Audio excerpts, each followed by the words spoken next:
నమస్కారం, మీరు చూస్తున్న సుమన్ టీవీ. నేను మీ కీర్తి. నాతో పాటు ప్రముఖ ఆస్ట్రాలజర్ బ్రహ్మశ్రీ నందిబట్ల శ్రీహరి శర్మ గురుగారు ఉన్నారు. నమస్తే గురుగారు. వాగర్థావివ సంపృక్తౌ వాగర్థ ప్రతిపత్తయే జగతః పితరౌ వందే పార్వతీ పరమేశ్వరౌ ఆదిత్యాయ చ సోమాయ మంగళాయ బుధాయ చ గురు శుక్ర శనిభ్యశ్చ రాహవే కేతవే నమః. శృంగేరి జగద్గురు పీఠాధిపతులకి, కంచి పీఠాధిపతులకి నమస్కారములు తెలియజేసుకుంటూ కార్యక్రమాన్ని ప్రారంభిద్దాం. గురుగారు, ఈ జనరేషన్ లో వివాహ వేడుకలు అనేక రకాలుగా జరుగుతూ ఉన్నాయి. వివిధ మతాల్లో, వివిధ కులాల్లో వివిధ రకాలుగా చేసుకుంటూ ఉంటారు. మొట్టమొదటిసారిగా ట్రెండింగ్ లోకి వచ్చింది ఈ భూత శుద్ధి వివాహం అన్నది సమంత గారి పెళ్లి తర్వాత. దీని అంతరార్థం ఏంటి గురుగారు? అంటే ఇది మన ట్రెడిషన్ లో ఎప్పటి నుంచో ఉందా, మనకి తెలీదా, లేకపోతే ఇప్పుడు హైలైట్ అవ్వడానికి కారణం ఏంటి? ఈ విధానం అసలు ఎలా ఉంటుంది తెలుసుకుందాం గురుగారు. తప్పకుండానమ్మా. అంటే మనం ఏదన్నా ఒక పని చేసినా, ప్రముఖ వ్యక్తులు గనక పని చేశారు అంటే దాంట్లో ఒక అంతరార్థం దాగి ఉంటుంది. అందుకని అప్పటి నుంచి అందరూ తెలుసుకునే విధానంగా మన ప్రజలకందరికీ తెలుసు. ఒక్కసారి సర్చ్ ఇంజిన్ బ్లాస్ట్ అయిపోయిందని చెప్పొచ్చు. అంటే సమంత వివాహం చేసుకున్నారు నిడమూరు అబ్బాయితో, మన తెలుగు అబ్బాయి. అయితే ఈ భూత శుద్ధి వివాహం అనేటువంటిది జక్కి వాసుదేవ్ గారి ఆశ్రమం కోయంబత్తూరులో ఈసా ఫౌండేషన్ ఉంది కదా, లింగ భైరవి దేవాలయంలో జరిగింది అని చెప్పి మనం తెలుసుకున్నాం. అయితే ఈ వివాహ పద్ధతి మనకు మొదటి నుంచి ఉందమ్మా. భూత శుద్ధి వివాహము అని అంటే, భూత అనగానే ఇక్కడ మనకి నెగిటివ్ వర్డ్ గా కనబడుతుంది. సాంస్క్రిట్ వర్డ్ దానికి తెలుగులో అర్థం వేరు. సాంస్క్రిట్ దానికి సంబంధించి పంచభూతాత్మకమైనటువంటి మన శరీరం, దేహము సంపూర్ణముగా పవిత్రత చేకూర్చేటువంటి విధానమే ఈ యొక్క భూత శుద్ధి ప్రక్రియ అని అంటారు. అంటే తెలుసో తెలియకో ఇప్పుడు చాలా మంది వివాహ వ్యవస్థలో వెళ్తున్నారు. కేవలం ఆకర్షణ ద్వారా మాత్రమే వివాహాలు జరుగుతున్నాయి. అంతే తప్ప ఈ సంబంధించినటువంటి ప్రాచీన పద్ధతిగా వివాహాలు ఎక్కడ జరగట్లేదు. వివాహ వ్యవస్థలో వెళ్ళట్లేదు. వివాహాలు శాస్త్రీయంగానే జరుగుతున్నాయి. కానీ వివాహ వ్యవస్థలోకి వెళ్ళే యువతీ యువకులు కేవలం ఒకరి పట్ల ఇంకొకరు ఆకర్షణ పడి అప్పుడు వివాహం. అందుకే కదమ్మా మొట్టమొదటి అబ్బాయి అమ్మాయి ఫోటోలు చూసి బాగుందనంటే వాళ్ళ ఆస్తి వివరాలు, చదువు, ఉద్యోగము ఇవన్నీ చూసుకొని ముందుకు అడుగుతున్నారు. అయితే ఇందులో ముఖ్యంగా ఈ భూత శుద్ధి వివాహం అని అంటే పంచభూతాత్మకమైనటువంటిది. అంటే మన దేహము నింగి, నీరు, నేల, నిప్పు, గాలి, ఈ పంచభూతాత్మకమైన శరీరం. మనం ఈ పంచభూతాత్మకమైన శరీరం మన యొక్క జాతక చక్రంలోనే మనకున్నది. అంటే మీకు లెక్క పెట్టుకుంటే మనం పుట్టినప్పుడు మనమే కాదు, ఏ వ్యక్తి జన్మించినా ఒక జన్మ లగ్నంలో జన్మిస్తారు. ఈ లగ్నాన్ని బేస్ చేసుకొని రాశులు అనేటువంటివి ఉంటాయి, భావాలు అనేటువంటివి ఉంటాయి. ఈ భావాలన్నీ కూడా పంచభూతాత్మకమైనటువంటి కలయిక. అంటే అగ్నితత్వము, వాయుతత్వము, భూతత్వము, జలతత్వము. ఆ మనిషి యొక్క లగ్నమే శరీరం. అంటే ఆకాశతత్వం కూడా ఏర్పడింది. అంటే మన దేహం అంతా పంచభూతాత్మకం. అంటే మేషము, సింహము, ధనుస్సు రాశులు అగ్నితత్వాలు, వృషభము భూతత్వము, వృశ్చికము భూతత్వము ఈ సంబంధించినటువంటిది. వాయుతత్వానికి వచ్చేసరికి మిథునము, అలాగే తుల, కుంభరాశి. జలతత్వము కర్కాటకము, వృశ్చికము, మీనరాశి. భూతత్వానికి మకరము, కన్య, ఈ సంబంధించినటువంటి వృషభము. ఇవి కూడా భూతత్వాలు. ఈ మేలు కలయికనే మన దేహం. అంటే మన జన్మించిన లగ్నాన్ని బట్టి ఆధారంగా చేసుకొని చెప్పేటువంటిది. కాబట్టి పంచభూతాత్మకమైనటువంటి తత్వము మనం పుట్టిన దారభ్యత మరణించేంత వరకు ఉంటుంది. అంతే. మీకు చెప్పాలి అని అంటే పంచప్రాణాలు రానంటారు. వివాహం చేసుకున్న తర్వాత భార్యకి భర్త ఆరో ప్రాణం అవుతాడు. అంతే కదా. ఎందుకంటారు ఆరో ప్రాణం అని? ఎందుకంటారు? పంచభూతాలు మన దేహంలో ఉంటే కనిపించే దైవమే భర్త స్వరూపంలో ఉంటాడు కాబట్టి భర్తే ఆరో ప్రాణం. కేవలం అమ్మాయికే కాదు, మనం ఏ వ్యక్తిని ఇష్టపడ్డా ఆ ప్రేమను, మనం ఒక వ్యక్తిని మనం ప్రేమించామంటే నువ్వు నా ఆరో ప్రాణం రా అని అంటారు. అంటే ఇక్కడ మన ప్రాణాలు, పంచభూతాలు కలిసి ఉన్నాయి మన ప్రాణాలు. కాబట్టి ఈ సంబంధించినటువంటి వివాహ ప్రక్రియలో పూర్వం నుంచి కూడా ఈ భూత శుద్ధి ప్రక్రియ అనేటువంటిది ప్రతి కుటుంబంలో, ప్రతి కుల వ్యవస్థలో దీన్ని ఆచరించారమ్మా. కాలక్రమేణా పోయింది, కాలక్రమేణా తగ్గింది. కానీ అసలు ఇప్పుడే కదా గురుగారు విన్నాము. అంతకు ముందు అయితే ఇప్పుడు మాలాంటి వాళ్ళు, నాతో పాటు చాలా మంది వినుండరు కూడా. ఎందుకమ్మా ఇప్పుడు మీరు ఈ యొక్క భూత శుద్ధి వివాహము అని అంటే దాంట్లో వివాహం కాదలిచినటువంటి అబ్బాయి అమ్మాయి యొక్క జాతకాన్ని అనుసరించి ఆ జాతక చక్రంలో ఉండే దోషాలని తొలగించే ప్రక్రియే ఈ భూత శుద్ధి ప్రక్రియ అని అంటారు.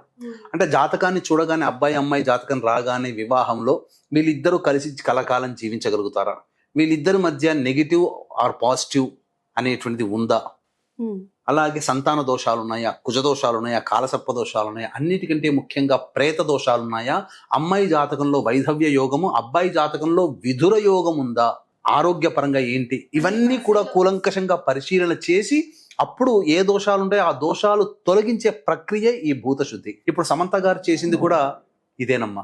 అంటే ప్రక్రియ అలా ప్రాసెసింగ్ అంటే ఇప్పుడు మన జనరల్ గా మనకు తెలిసిన పెళ్లిళ్ళు, మా అందరికి తెలిసిన పెళ్లిళ్ళు ఏంటంటే 7 అడుగులు, మంగళసూత్రాల ధారణ, మెట్టల ధారణ ఇవన్నీ ఉంటాయి కదా గురుగారు. మరి ఇందులో ప్రాసెస్ ఇంత ముందు కూడా ఇప్పుడు ఈ అమ్మాయి యొక్క వివాహం చేసుకుందానని బాగా వైరల్ అయింది సమంత. అంటే ఎందుకు చేసుకుంది అని అంటే అంతకుముందు జరిగినటువంటి వివాహము విచ్ఛిన్నమైంది. ఆ నాగార్జున గారి అబ్బాయితో వివాహం జరిగినటువంటిది నాగ చైతన్యతో వివాహం విచ్ఛిన్నం అవడం వల్ల దోషం ఉంటేనే విచ్ఛిన్నం కదమ్మా. ఇప్పుడు నేను చెప్పేది అంటే వీక్షించేటువంటి మన సుమన్ టీవీ ప్రేక్షకులు కూడా వివాహ వ్యవస్థలో కానీ ఏదైనా ఒక ప్రయత్నంలో ఆటంకాలు ఎదురవుతున్నాయంటే మన జాతకంలో ఏదో ఒక దోషం. ఆ శుద్ధి ప్రక్రియ కనుక జరిపించుకొని మనం ముందుకు వెళ్ళగలిగితే ఆ దోషాలన్నీ తొలగిపోతాయి. దెబ్బ పడిన తర్వాత ఆ దెబ్బ తగిలిన దానికి మందు రాయడం కంటే ముందే ఆ దెబ్బ ఉందేమో చూసుకొని దాని తగ్గ జాగ్రత్తలు తీసుకుంటే ఏ రకమైనటువంటి వివాదాలు ఉండవు కదా.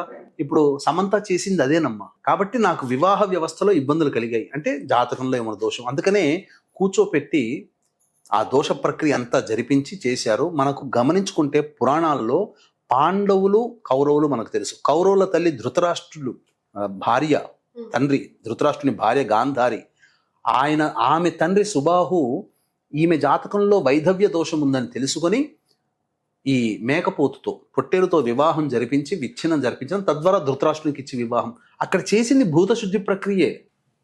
అందుకనే వివాహం కావాల్సినటువంటి అమ్మాయి జాతకంలో ఏదైనా దోషం వైధవ్య యోగం ఉందనంటే ఘట వివాహం చేస్తారు. అబ్బాయి జాతకంలో విధుర దోషం ఉంది అనంటే అర్క వివాహమో లేకపోతే కదలి వివాహమో జరిపిస్తారు. ఇది విధానం పద్ధతి.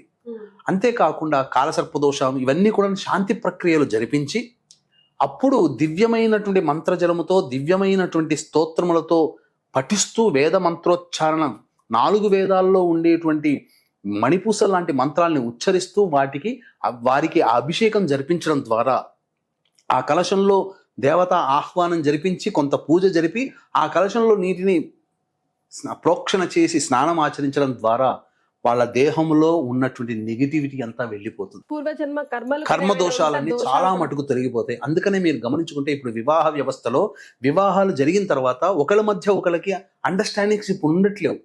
ఈ ప్రక్రియ గనక జరిపించుకున్నట్లయితే ఏం జరుగుతుంది, పూర్తిగా ఆ దోషాలు తొలగిపోతాయనంటే ఆ దోషాల బారిన పడకుండా మన మనస్సు కంట్రోల్లో ఉంటుంది. ఇప్పుడు చిన్నదానికి విసుక్కోవడం ద్వారా అది పెరిగి విడిపోయి ఈగో ప్రాబ్లమ్స్ తో విడిపోతున్నారు కదా ఎక్కువగా ఇప్పుడు ప్రజెంట్ కాలంలో.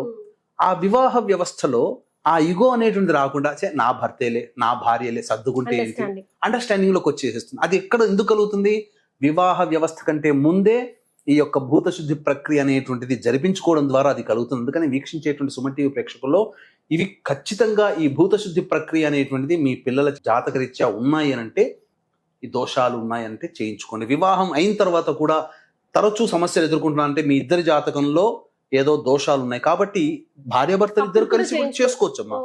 భూతశుద్ధి ప్రక్రియ అప్పుడు కూడా చేసుకోవచ్చు.